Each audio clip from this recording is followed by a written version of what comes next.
क्या आप भी CSS को सीख कर मास्टर करना चाहते हैं? CSS जो कि मेनली वेबसाइट्स को डिज़ाइन करने के लिए इस्तेमाल होता है। ये हमारी जो मास्टर क्लास है हमारी वेब डेवलपमेंट सीरीज़ का पार्ट है। अगर आप लोगों ने हमारे चैनल को ऑलरेडी विज़िट नहीं किया तो उसको आप लोग विज़िट कर सकते हैं। इस वीडियो को मैंने कुछ पार्ट्स के अंदर डिवाइड कर दिया है। इस पार्ट के अंदर हम लोग यह देखेंगे कि CSS क्या है, इसकी लाइब्रेरीज या फ्रेमवर्क्स कौन से हैं वो हम लोग डिस्कस करेंगे। CSS के कॉन्सेप्ट लाइक सिलेक्टर्स, कलर्स और बैकग्राउंड्स या CSS को किन मेथड्स के जरिए हम लोग लिख सकते हैं। तो स्टार्ट करते हैं हमारी वीडियो। CSS इम्पोर्टेंट क्यों है? क्योंकि ये हमारी वेबसाइट को जो स्केलेटन हमने लोगों ने बनाया था लास्ट वीडियो के अंदर, ये वाला, इसको सारा स्टाइल करने के अंदर जो है वो हमारा यूज़ होगा। अब इसकी एग्जांपल मैं कुछ आपको देता हूँ। अगर आप देखो हमारे पास ये वेबसाइट है, ठीक है, इसके अंदर यूट्यूब के ऊपर हमको सारा ये नज़र आ रहा है। ये जो आइकन नज़र आ रहे हैं या ये बटन के ऊपर मैं लेके जा रहा हूँ, इसको होवर इफेक्ट बोलते हैं। ये जो डिज़ाइन इसके ऊपर सारे नज़र आ रहे हैं हमको, ये इसका कलर क्या है, या इस वीडियो के अंदर जो हम लोगों ने ये डिज़ाइन के ऊपर जो है वो इसको यानी कि रेडियस दिया हुआ है, टेक्स्ट का कलर ब्लैक है, उसकी बैकग्राउंड के ऊपर इमेज लगी हुई है, लोगो इधर शो हो रहा है, इधर शो हो रहा है। तो ये सारी चीज़ें CSS की मदद से होती हैं। हमारे जो भी वेबसाइट है उसको डिज़ाइन CSS की मदद से किया जाता है। अब CSS नॉर्मली हम लोग लर्न करते हैं टू डिज़ाइन वेबसाइट। अब क्योंकि हम लोगों ने रियल टाइम प्रोजेक्ट्स के अंदर काम करना होता है या जो रियल लाइफ प्रोजेक्ट्स होते हैं, तो उसके अंदर हम लोग लाइब्रेरीज का भी यूज़ करते हैं या फ्रेमवर्क्स बोल लो। तो जो मोस्ट पॉपुलर हैं, एक तो बूटस्ट्रैप है। CSS के फ्रेमवर्क का मतलब ये होता है कि इसके अंदर प्री बिल्ड आपको कुछ इस तरह से यानी कि टूल किट बनाई होती है इन्होंने कि आप जस्ट उसकी क्लासेस वगैरह जो हम लोगों ने इधर देखी थी उनको लगाते हो, उनके ऑलरेडी यानी का कोड दिया हुआ है, जस्ट वो लगाते हो और डिज़ाइन खुद ब खुद हो जाता है। एक तो बूटस्ट्रैप है, ये भी काफ़ी पॉपुलर है। इसके बाद जो आजकल मोस्ट ट्रेंडिंग है या जो हमारे पास ज़्यादा यूज़ हो रहा होगा यानी कि इन फ्यूचर, वो हमारे पास है टेलविंड CSS। इसका काम क्या है? इसके अंदर ना बूटस्ट्रैप के अंदर हमारे पास ना प्री बिल्ड यानी कि बटन वगैरह डिज़ाइन दिए होते हैं, ठीक है। लेकिन वेयर टेलविंड के अंदर ना हमको एक ये मॉडर्न है और ये उतना ही यानी कि इसके अंदर ना सारा कुछ दिया हुआ है, जस्ट टेक्स्ट सेंटर PT यानी कि पैडिंग वगैरह इसके अंदर दे सकते हो यानी कि स्पेस वगैरह। और आप ये देखो एक इधर डेमो चल रहा है इनका, यानी कि आप क्लासेस इधर से एडिट कर रहे हो और ये सारा सारा एडिट हो रहा है। वेयर एज बूटस्ट्रैप थोड़े से लिमिटेड फीचर्स हैं, वेयर एज टेलविंड जो है वो ज़्यादा यानी कि फ्लेक्सिबल है और इसके अंदर बहुत ज़्यादा ऑप्शंस हैं।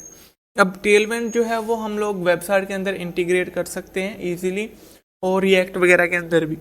तो उसके अंदर तो मतलब जो भी जितनी भी मैंने Node.js के ऊपर या जो है वो रिएक्ट वगैरह के साथ वेबसाइट्स बनी हुई देखी हैं या वेब एप्लीकेशंस या इवन के मोबाइल एप्लीकेशंस भी आजकल जो है वो जो रिएक्ट नेटिव वगैरह के साथ बन रही होती हैं वो भी इसका यूज़ कर रहे होते हैं।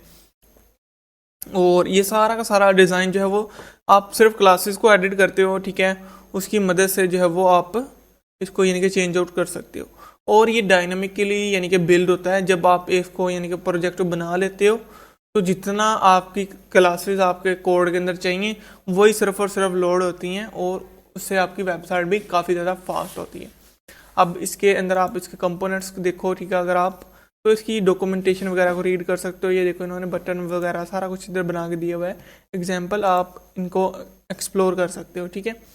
और ये देखो सारा का सारा यानी कि दिया हुआ है, इधर प्राइसिंग सेक्शंस वगैरह दिए हुए हैं, आप लोग इधर से कॉपी पेस्ट कर सकते हैं और इजीली यानी कि इसको यानी कि यूज़ आउट कर सकते हो। अब नेक्स्ट हम चलते हैं। सबसे पहले तो CSS को लर्न करना है हम लोगों ने। तो CSS को लर्न करने के लिए हम लोग जो है वो अपनी वेबसाइट को ओपन करेंगे। अब CSS के अंदर हमारे पास दो चीज़ें होती हैं। सबसे पहले तो एक हमारे पास होता है सिलेक्टर, यानी कि मैं इधर से HTML वाली फाइल के अंदर आ जाता हूँ और सबसे पहले हमारे पास होगा सिलेक्टर, यानी कि किसी भी एलिमेंट जो हमारे पास इधर दिया हुआ है उसको सिलेक्ट करना। उसको सिलेक्ट हम किस तरह करते हैं वो सबसे पहले लर्न कर लेते हैं। हमारी CSS फाइल ऑलरेडी अटैच्ड है। अब CSS को लिखने के ना तीन तरीके हैं। एक होता है इंटरनल, यानी कि मैं इसी जगह के ऊपर लिख सकता हूँ। दूसरा है एक्सटर्नल, यानी कि जो हमने इधर एसेट्स नाम से एक CSS इधर स्टाइल CSS की फाइल बनाई थी और इसको इसके अंदर लिंक किया था, ये हमारे पास ये वाली फाइल बन जाती है। ठीक है, अब इसके बाद हमारे पास नेक्स्ट क्या है, इसके बाद हमारे पास है इनलाइन CSS। जो हम लोग इधर ये जो स्टाइल का टैग हम लोगों ने इधर एट्रीब्यूट दिया है, इसके अंदर भी हम स्टाइल इसके अंदर लिख सकते हैं। तो मैं क्या करता हूँ, सबसे पहले आपको ना जो है वो ये यानी कि सिलेक्टर का बता दूँ, उसके बाद हम लोग इनको यानी कि देखते हैं। तो सबसे पहले जब भी हम सिलेक्टर को बात करेंगे, मैं सबसे पहले ना स्टाइल इधर ही लिखता हूँ, स्टाइल /स्टाइल। ठीक है, अब इसके अंदर एक और भी चीज़ होती है, पहले मैं सिलेक्टर बता दूँ। अब किसी भी एलिमेंट को सिलेक्ट करना है तो आप डायरेक्टली div उसको दे सकते हो और इसको इस टाइप से सिलेक्ट कर सकते हो अगर एलिमेंट है वो। यानी कि मार्की को मैं अगर सिलेक्ट करना चाहता हूँ या H1 को सिलेक्ट करना चाहता हूँ, सभी H1 के ऊपर जितने भी मेरे यानी कि वेबसाइट के अंदर H1 टैग्स हैं, उन सभी को यानी कि मैं इस टाइप से सिलेक्ट कर सकता हूँ। अब इसके अंदर दूसरी चीज़ होती है इसकी प्रॉपर्टीज़, जिसको हम स्टाइल भी बोल लेते हैं कि इसके अंदर स्टाइल इसको क्या करना है। ठीक है, तो मैं कह देता हूँ कि इसका जितने भी H1 है उन सभी का कलर जो है वो हो जाए मेरे पास 0 पहले कलर कर लेते हैं और इधर से मैं कलर पिकर से ये रेड वाला ये वाला कलर चूज़ कर लेता हूँ। अब ये देखो, इसको मैं रिफ़्रेश करूँगा तो मेरे पास ये इसका कलर रेड हो चुका है। अब ये तो हो गया सिलेक्टर। अब इसके अलावा भी सिलेक्टर हैं, ये एलिमेंट को हम लोगों ने डायरेक्टली सिलेक्ट कर लिया। अब अगर मैं चाहूँ, मेरे पास 2 H1 टैग्स हैं। ठीक है, वैसे नॉर्मली हम लोग एक ही रखते हैं। ये मैं इसको कॉपी पेस्ट कर लेता हूँ, इसको मैं कहता हूँ दिस इज, इसको हम कर लेते हैं CSS और इसको हम कह देते हैं कि दिस इज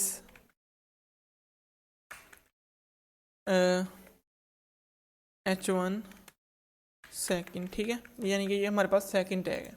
अब देखो दोनों को तो कलर रेड है, अगर मैं चाहता हूँ कि भाई इसका कलर अलग हो उससे, तो फिर मैं क्या कर सकता हूँ।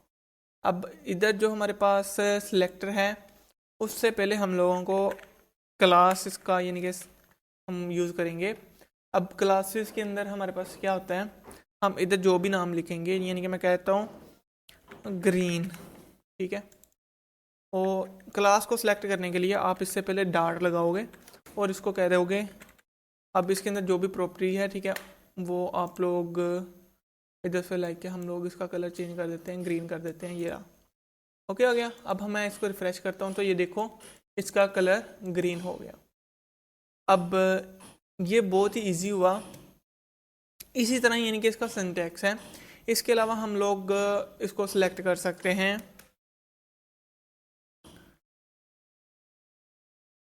आईडी की मदद से। अगर आपको याद हो, हम लोगों ने एक ए टैग लिया था और उसको सॉरी इमेज ली थी और इमेज सॉरी ये पी टैग लिया था और पी टैग को हम लोगों ने आईडी दी थी। तो आईडी को सिलेक्ट करने के लिए हम हैश का यूज़ करेंगे और इसका मैं कलर जो है वो कह देता हूँ ब्लू कर देता हूँ इस टाइप का।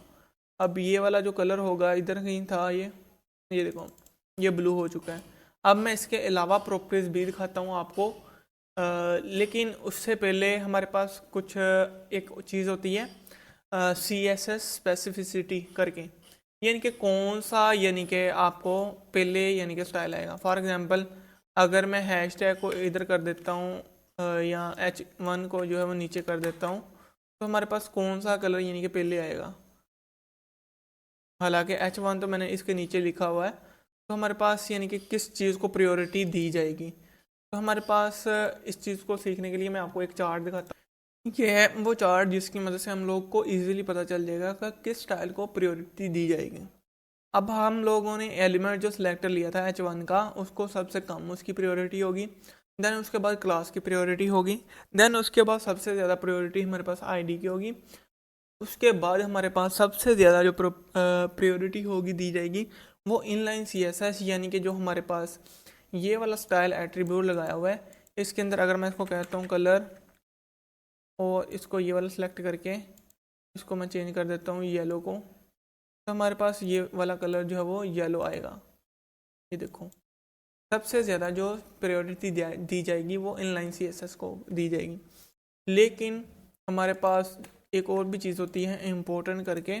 अगर मैं इम्पोर्टेंट कर देता हूँ तो हमारे पास जो इम्पोर्टेंट का टैग है वो जितने भी और होंगे उन सब से ज़्यादा यानी कि उसको प्रायोरिटी दी जाएगी। इधर अगर मैं इम्पोर्टेंट लगा देता हूँ इस स्टाइल को तो हमारे पास इसकी इम्पोर्टेंस जो है वो सबसे ज़्यादा बढ़ जाएगी। लेकिन अगर मैं क्या करता हूँ, इसी ग्रीन को दोबारा से कॉपी करता हूँ, ठीक है, और इम्पोर्टेंट जो है वो इसके बाद नीचे दे देता हूँ, तो हमारे पास जो स्टाइल आएगा वो ये वाला आएगा। फिर हालांकि इम्पोर्टेंट तो दोनों को दिया हुआ है हम लोगों ने, लेकिन हमारे पास ये स्टाइल, ये देखो ग्रीन का लिए कि हमारी ग्रीन क्लास है उसके लिए ये आ रहा है। क्यों? क्योंकि जो हमारा कोड है वो ऊपर से नीचे की तरफ, यानी कि हमारा जो पार्सर है या कह लो कि जो हमारा रीड होता है वो ऊपर से नीचे की तरफ रीड होता है। तो उसलिए हमारे लिए पास जो भी होगा वो इजीली यानी कि हम लोग इसको देख सकते हैं कि कौन सा स्टाइल कैसे अप्लाई हो रहा है। इसके अलावा आप लोग इधर से भी देख सकते हो, डेव टूल से किसी भी एलिमेंट को सिलेक्ट कर सकते हैं। कंट्रोल शिफ्ट आई आप लोगों ने प्रेस करना है, या फिर अपने ब्राउज़र के अंदर से मोर टूल्स से अंदर जाके डेवलपर टूल्स को भी कर सकते हो। तो मैं इनको साथ इसके यानी कि बाइंड कर लेता हूँ। इस साइड पे ऊपर मोस्टली होता है, तो मैं इधर से एलिमेंट को सिलेक्ट कर सकता हूँ और नीचे अगर देखो स्टाइल के अंदर मुझे स्टाइल उसका मिल रहा होगा। अब मैं H1 को सिलेक्ट करता हूँ तो मैं इधर से भी देख सकता हूँ कि कौन सा स्टाइल अप्लाई हो रहा है। ये देखो इसके ऊपर लाइन बन के आ रही है, ये देखो लाइन नंबर 12 के ऊपर था, ये 18 के ऊपर, तो 18 वाला जिसके साथ इम्पोर्टेंट दिया हुआ था वो हमारे पास अप्लाई हो रहा है। अगर इधर इम्पोर्टेंट ना होता तो हमारे पास येलो आना था इनलाइन CSS, और इनलाइन CSS देखो एलिमेंट के ऊपर डायरेक्टली शो हो रहा है। और अगर इधर मैं और ऐड कर देता हूँ कोई और यानी कि स्टाइल, फॉर एग्जांपल मैं कहता हूँ कि बैकग्राउंड #000, तो हमारे पास ये देखो इधर यानी कि आ रहा होगा। इसी तरह अगर मैं H1 के साथ इधर बैकग्राउंड इसको देता हूँ, इसको मैं ख़त्म कर देता हूँ, तो ये इधर से भी रिमूव हो गया। अब मैं बैकग्राउंड इधर देता हूँ तो हमारे पास जो क्लास थी उसके अंदर ये बैकग्राउंड सभी जितने भी एलिमेंट थे H1 के उनको जितने भी एलिमेंट्स थे उन सबको अप्लाई हो गया। तो इस तरह यानी कि हम लोग सिलेक्टर्स को देखते हैं। आई होप कि आपको ये समझ आ गया। देन अभी ये तो हो गया सिलेक्टर्स। अब सिंटैक्स भी आप समझ लो, जो हमारे पास होगा यानी कि ये वाली चीज़ होगी, इसको हम सिलेक्टर बोलेंगे। और ये सारा इसका अंदर जो जितना भी यानी ब्रैकेट्स के अंदर कंटेंट होगा उसको हम उसके लिए यानी कि स्टाइल बोल सकते हैं, ठीक है। अब यानी कि जितना भी हमने जो भी उसको स्टाइल देने हैं वो हम देंगे।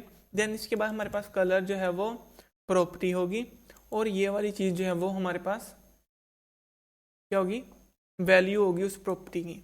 अब मैं जिस तरह मैंने बताया कि हम लोग इसके अलावा भी दे सकते हैं, तो मैं H1 को ब्लैक दे देता हूँ, इन सबको मैं रिमूव कर देता हूँ, बल्कि रहने देता हूँ।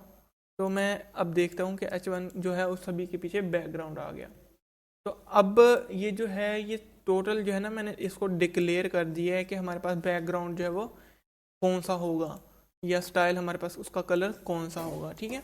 तो ये प्रॉपर्टीज़ होगी, ये वाली प्रॉपर्टीज़ को कहेंगे, और ये उस प्रॉपर्टी की वैल्यू होगी। तो हम टोटली इस तरह की बहुत ज़्यादा प्रॉपर्टीज़ हैं जिसको हम लोग देखते हैं मोटा मोटा के जो कॉमन यूज़ हो रही होती हैं।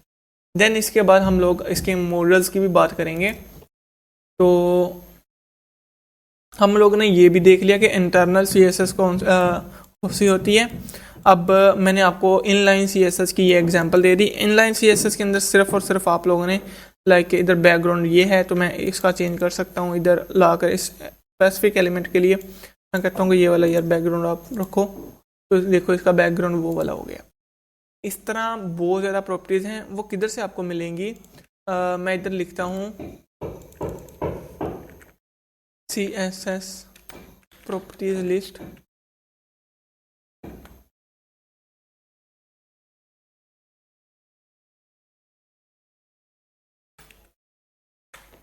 ठीक है, तो आपको जो है वो ये वाला इधर मिल जाएगा, नीचे भी मैंने लिंक दिया होगा, तो आप इधर से देख सकते हो कि कौन कौन सी इसके अंदर प्रॉपर्टीज़ अवेलेबल हैं। ये सारी की सारी इसके अंदर अवेलेबल हैं। एनिमेशंस की, बॉर्डर्स की, यानी कि डिस्प्ले की प्रॉपर्टीज़ होती हैं, हमारे पास कलर की होती है, कर्सर जो हमारे पास ये जो शो हो रहा है एरो, इसका यानी कि आप किसी और, ये देखो इसके ऊपर मैं लेके आऊँ तो कर्सर चेंज हो गया है। इसके अलावा शैडो के लिए होती हैं हमारे पास, फॉन्ट्स वगैरह के लिए होती हैं। इसके अंदर हमारे पास यानी कि ग्रिड होता है, यानी कि डिस्प्ले, और फ्लैक्स बॉक्स मॉडल ये हैं, हम लोग आगे देखेंगे। जो मोस्टली यूज़ हो रहा होता है वो हमारे पास फ्लैक्स बॉक्स मोस्टली यूज़ करते हैं, लेकिन मॉडर्न जो है वो ग्रिड है, लेकिन फिर भी जो है वो फ्लैक्स बॉक्स ज़्यादा यूज़ हो रहा होता है। इसके अलावा हमारे पास देखेंगे हम लोग इनसेट को भी, कि किस तरह हम शेडो को इनसेट वगैरह कर सकते हैं। या इसके अलावा ये देखो कंटेंट जस्टिफाई, ये सारी की सारी फ्लैक्स बॉक्स के लिए होती हैं इसके अंदर। इसके बाद की फ्रेम्स वगैरह आगे इस तरह की चीज़ें जो है वो लेंथ विड्थ वगैरह, यानी कि हर चीज़ की हम लोग सेटअप कर सकते हैं। इसके अलावा जो हमारे पास पोजीशन होगी, पोजीशन के अंदर क्या होता है कि हमारे पास, अगर आपने देखा होगा कि आपके पास पॉपअप आ रहा होता है वो सेंटर के अंदर ही होता है, जिधर मर्जी स्क्रॉल करते जाओ वो सेंटर के अंदर आता है। इस तरह की चीज़ें हम लोग देखने वाले हैं। अब स्टार्ट करते हैं नेक्स्ट हम लोग। इसके बाद हम कमेंट्स के ऊपर चलते हैं। जिस तरह हमारे पास इधर ये वाले हमने कमेंट पढ़े थे, इसके अंदर भी कमेंट्स होते हैं। इसके अंदर हम लोग कमेंट्स जो है वो स्टार की मदद से आई थिंक सो लिखते हैं, इस टाइप से। और ये कमांड जो है वो जो भी मैं इधर लिखना चाहूँ इसके अंदर मैं बोल सकता हूँ स्टाइल फॉर दी डिव, ठीक है। तो इस तरह से मैं कमांड्स देख सकता हूँ, जिस तरह हम लोगों ने HTML के अंदर दिए थे। कमांड आपको पता होगा कि वो चीज़ होती है जो कि डिस्प्ले नहीं हो रही होती, लेकिन बैक एंड के ऊपर जस्ट जो हमारे पास डेवलपर होता है उसकी आसानी के लिए हम लोग उसके बारे में लिख देते हैं, ठीक है। अब कलर्स जो हैं वो, इसके अलावा आप इन कलर्स के जो है वो नाम भी लिख सकते हो। लाइक ए रेड हमारे पास होता है कलर, तो मैं डायरेक्टली रेड वगैरह लिख सकता हूँ। और ये जो हम लोग लिख रहे थे ये आई थिंक सो के हेक्स फॉर्म के अंदर था। इसके अलावा RGB कलर्स भी होते हैं, वो भी आपको दिखाता हूँ। ये देखो, जैसे ही मैंने ये काम किया तो ये RGB के अंदर कन्वर्ट हो गया। और ये हम लोग ट्रांसपेरेंट वगैरह के लिए, ट्रांसपेरेंसी के लिए यूज़ कर सकते हैं। तो होवेवर ये अप्लाई नहीं हुआ क्योंकि हम लोगों ने नीचे ये वाला दिया हुआ था, तो इसको रिमूव कर देता हूँ मैं। अभी ये वाला अप्लाई हुआ है, लेकिन क्योंकि हम लोगों ने इनलाइन के अंदर लिखा हुआ था तो मैं इधर कर देता हूँ। ये देखो इसके बैकग्राउंड के ऊपर अप्लाई हो गया। तो ये हो गया हमारे पास कलर्स के लिए। RGB के अंदर हमारे पास यानी कि सबसे पहले जो हमारे पास वैल्यू होती है वो रेड की होती है, उसके बाद ग्रीन की होती है, और जो हमारे पास इसके बाद ब्लू की होती है, ठीक है। लेकिन RGB A के अंदर हमारे पास इसके अलावा आ जाती है अल्फ़ा वैल्यू, ये वाली। ये आई थिंक सो के 0 से लेके 1 तक होती है, और इसके अंदर आप जितनी उसकी कैपेसिटी वगैरह उसको एडजस्ट कर सकते हो, ठीक है। देन इसके बाद हमारे पास हैक्स था ये वाला। ये वाला हम लोग यानी कि इसकी मदद से हम लोग कलर यानी कि मेथड्स हैं कलर के, यानी कि किस तरह से आप सिलेक्ट कर सकते हो। इसके अलावा एक HSL भी होता है, यानी कि ह्यू जो हमारे पास होता है, या लाइटनेस वगैरह वो भी होता है मॉडल, लेकिन वो ज़्यादा यूज़ नहीं होता, तो हम लोग उसको स्किप करेंगे। देन इसके बाद हमारे पास बैकग्राउंड आ जाता है। तो हम लोगों ने कलर्स देख लिया, अब बैकग्राउंड जो है वो हम लोगों ने कलर भी देख लिया ये वाला। लेकिन लेकिन लेकिन इसके अलावा हम लोग बैकग्राउंड के बाद अगर इमेज लगाना चाहें, या जो है वो हम लोग उसकी पोजीशन वगैरह को एडजस्ट कर रहे होते हैं, या उसको किस तरह वो नज़र आएगा, वो सारा कुछ हम देखने वाले हैं। तो स्टार्ट करते हैं। ये सारा कुछ जो है वो इधर ही रहेगा। जस्ट हम लोग क्या करेंगे, एक क्लास लेते हैं, उसके अंदर हम बैकग्राउंड लगाते हैं, ठीक है। और ये मैं जो है वो इंटरनल लिख रहा हूँ फाइल के अंदर। आप लोग इस स्टाइल को सेम इसी तरह इधर से लेके इधर तक कॉपी कर सकते हो, और इधर पेस्ट कर सकते हो, और सेम वर्क करेगा, ठीक है। और इसी तरह ही करते हैं हम लोग, क्योंकि वो आप लोगों के लिए इजी हो जाएगा। तो मैं इधर क्या करता हूँ, इधर वर्जन वगैरह को कंट्रोल करने के लिए, क्योंकि CSS जो होता है वो ब्राउज़र के अंदर कैश हो जाता है, तो उसकी वजह से हम लोगों को फिर यानी कि नज़र नहीं आ रहा होता न्यू चेंजेस, तो उसकी वजह से हम लोग इसको करते हैं। और इधर आ गया, ठीक है, CSS हमारा। तो अब हम क्या करेंगे, स्टाइल फाइल के अंदर हम लोग एडिट करना स्टार्ट करते हैं। तो सबसे पहले हम लोगों ने कलर चाहिए, बैकग्राउंड चाहिए। तो बैकग्राउंड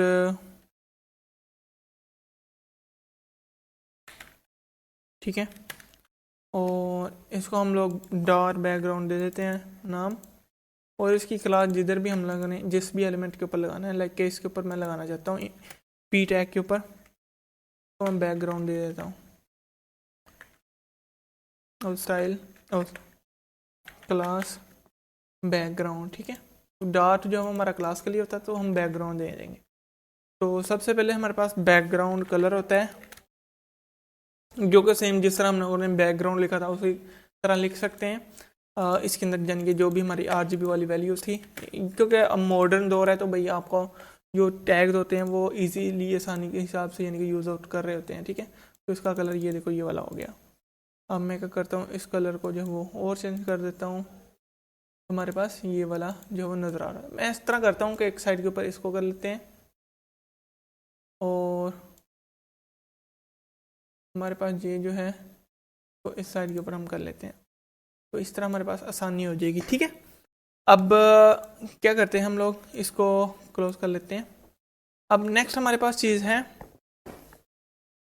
एक और चीज़ होती है हमारे पास इमेज की, ठीक है। तो इमेज लगाने के लिए हम लोग बैकग्राउंड इमेज का टैग भी यूज़ कर सकते हैं, और इधर जो है वो हम लोगों ने जो इमेज है ये वाली घोड़े वाली हम लगा सकते हैं। तो उसको किस तरह लगाते हैं, URL और जो हमारा पाथ है। अब अगर आप बैक फोल्डर के अंदर जाना चाहते हो तो डबल डॉट स्लैश कर सकते हो, और जिस डायरेक्टरी के अंदर अभी हो, ठीक है, उसके लिए ये वाला कर सकते हो, या फिर आप डायरेक्टली जो है वो उस फाइल का नाम लिख सकते हो। इधर हम लिख लेते हैं JPEG की, हमारे पास कौन सी इमेज थी, horse.jpg थी, और इससे पहले हम लोगों ने कॉलम्स ये लगाने होते हैं, ठीक है। तो ये देखो हमारे पास ये बैकग्राउंड तो लगा है, लेकिन क्योंकि हमारे पास उसका साइज एडजस्ट नहीं है तो उसकी वजह से वो उसको यानी कि कर रहे हैं। तो हम लोग इसका यानी कि साइज़ या पोजीशन के लिए भी हम लोग इसको एडजस्ट करेंगे। तो इसके बाद उसको देखते हैं इमेज को।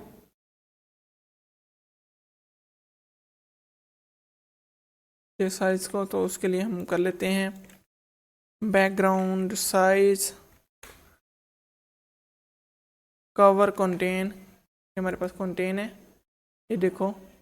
और इसके बाद हमारे पास रिपीट का भी होता है, बैकग्राउंड रिपीट नो रिपीट, यानी कि हम लोग सेलेक्ट कर सकते हैं इधर से नो रिपीट। तो हमारे पास एक बार ये शो हो रहा होगा, इसके बाद शो नहीं होगा, ठीक है।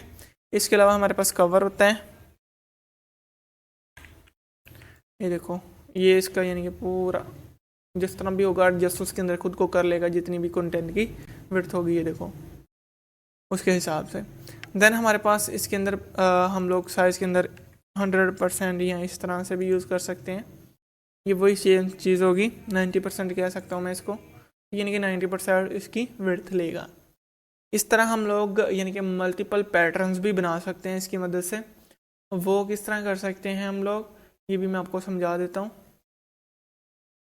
यानी कि अगर मैं चाहूँ कि ये वाला कलर भी इसके ऊपर अप्लाई हो और ये वाली इमेज भी अप्लाई हो, ठीक है, तो उसके लिए हम लोग एक चीज़ होती है, उसके लिए हम इमेज की बजाय हम लोग इधर ये वाला लेंगे, और जस्ट इससे पहले हम लोग एक ग्रेडियंट अप्लाई कर सकते हैं। फॉर एग्जांपल मैं चाहता हूँ कि ये वाला अप्लाई हो, ठीक है। कलर को ट्राई कर लेते हैं हम लोग, तो ये वाला इस तरह अप्लाई नहीं होगा क्योंकि हमारे पास जो है वो ऑलरेडी यानी कि ये इधर इमेज लगी हुई है। तो इसको अप्लाई करने के लिए हम लोग एक ग्रेडियंट का यूज़ कर सकते हैं, और उसको मैं नाम दे सकता हूँ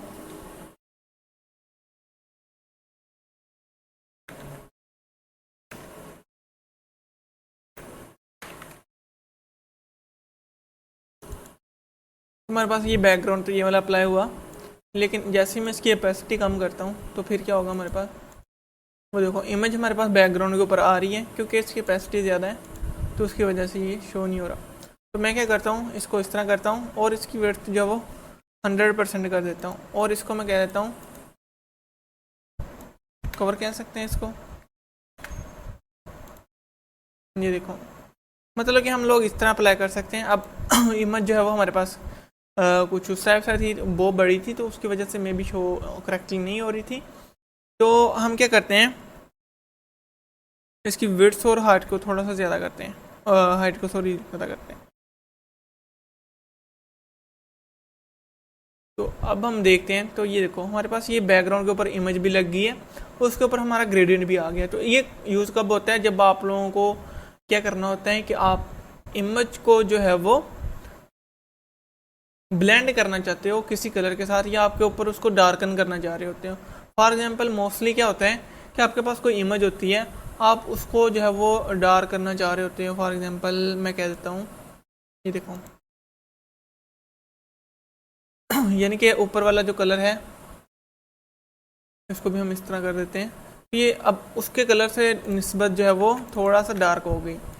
तो इस टाइप से हम लोग इसको यानी कि यूटिलाइज करते हैं। ये देखो डार्क होगी। अब ये नीचे वाली तो बहुत ज़्यादा इसका हाई था कंट्रास्ट, क्योंकि हमारा फॉर एग्जांपल कह लो कि जो हमारा टेक्स्ट है वो जो है वो इधर वाइट कलर का था और आप लगाना चाह रहे थे, और इमेज आपकी कुछ ज़्यादा ही यानी कि कह लो कि थी लाइट थी, तो आपने इस तरह से इसको ब्लेंड कर दिया दो कलर्स के साथ। तो मल्टीपल आप बैकग्राउंड्स भी लगा सकते हैं।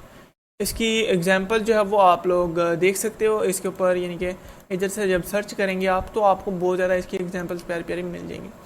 एक और जो है वो चीज़ होती है, वो भी इसी के साथ ही हम डिस्कस कर लेते हैं।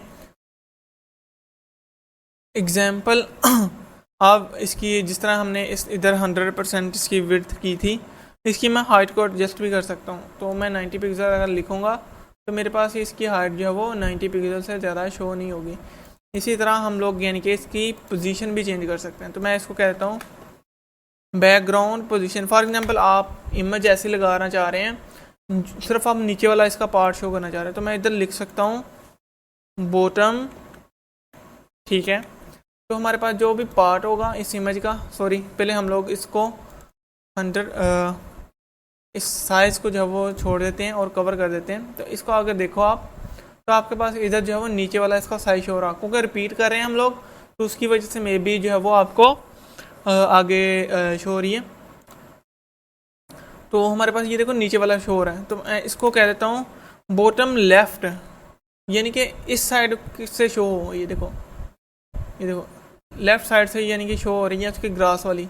अब आप ग्रास भी लगा सकते हो। इसी तरह इसको आप कह सकते हो कि बॉटम राइट भी कह सकते हो कि भाई जिधर उसका थोड़ा सा फेस शो हो रहा है उस साइड की साइड हमको शो कर दें, ये दूसरी साइड वाला ग्रास शो हो रहा है। तो इसी तरह मैं सेंटर भी कह सकता हूँ, यानी कि इसके अंदर आप ये वाली पोजीशन, ये वाली पोजीशन, ये वाली, ये वाली, ये वाली, ये वाली पोजीशन, ये वाली, ये वाली, ये वाली, इन सभी में से शो कर सकते हैं, ठीक है।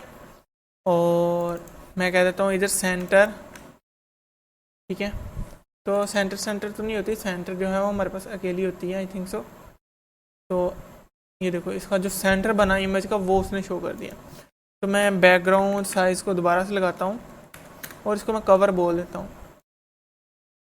ठीक है। हमारे पास कुछ इस टाइप से यानी कि शो हो रही है। तो मैं इसको कंटेन, सॉरी मैंने कर दिया, कवर करना था।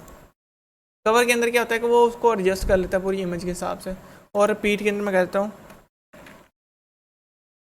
रिपीट, नो रिपीट, हमारे पास ये रिपीट नहीं होगा, ठीक है। ये देखो बिल्कुल उसको यानी कि उसने एडजस्ट कर लिया सेंटर के अंदर। अब इस टाइप से यानी कि इसको आप एडजस्ट कर सकते हो। अब ये बैकग्राउंड जो है वो हमको पार्ट तो इतना शो हो रहा है, लेकिन अगर हम वैसे इसको देखें तो हमारे पास इमेज कुछ इधर से लेके कुछ यानी कि लेफ्ट राइट साइड के ऊपर इमेज है बैकग्राउंड के अंदर। तो उसके लिए हम लोग इसकी पोजीशन का यूज़ करते हैं कि हम लोग सेंटर से दिखाना चाहते हैं, सेंटर लेफ्ट से दिखाना चाहते हैं, या जिधर हमारा जो है वो चीज़ है उस साइड से दिखा रहे होते हैं, ठीक है। इससे नेक्स्ट आने वाले पार्ट के अंदर हम बाकी CSS की चीज़ों को देखेंगे, लाइक टेबल्स को स्टाइल किस तरह कर सकते हैं, पैडिंग, रेडियस, ये वाले सारे कॉन्सेप्ट्स जो हैं वो हम आने वाली वीडियो के अंदर देखेंगे। तो अगर आप लोगों को ये वीडियो अच्छी लगी है तो लाइक करो, शेयर करो इसको, और इस तरह की मज़ीद वीडियोज़ के लिए हमारे चैनल को सब्सक्राइब कर लें। Thank you.